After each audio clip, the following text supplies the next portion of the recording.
In today's video, I'm going to teach you how to use DocuSign. Whether you're new to this platform or simply looking for a refresher, you'll find this guide clear and easy to follow.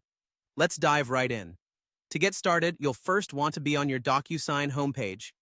Here, there are a couple of initial navigation options to be aware of.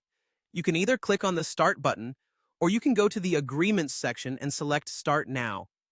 Both of these options will set us on the path to creating and sending out a document for signing. Next up, it's time to upload your documents. DocuSign supports a variety of file types, but the most common ones you might use are PDF and Word documents.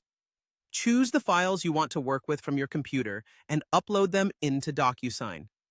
If you have a standard format that you use frequently, you might find it handy to use one of the templates DocuSign offers. This template feature can save you time and ensure that everything is formatted correctly every time. Once your documents are uploaded, it's time to add some details about the recipients. You'll need to enter both the name and email address of each person you're sending your documents to. There's also some customization you can do at this stage. If security is a concern, you can set an access code that the recipient will need to enter before they can view the document.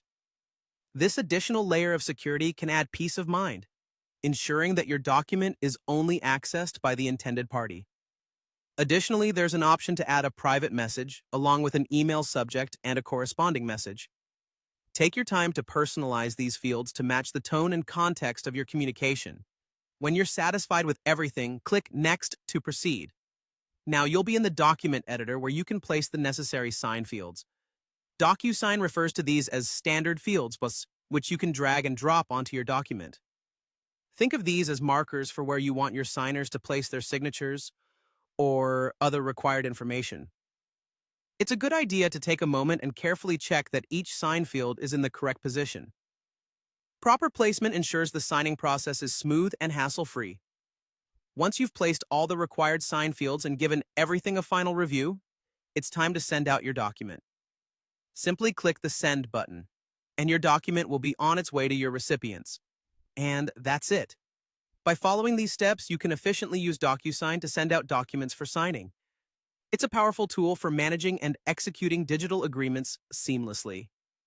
Thanks for watching, and I hope this tutorial helps you streamline your document management with ease.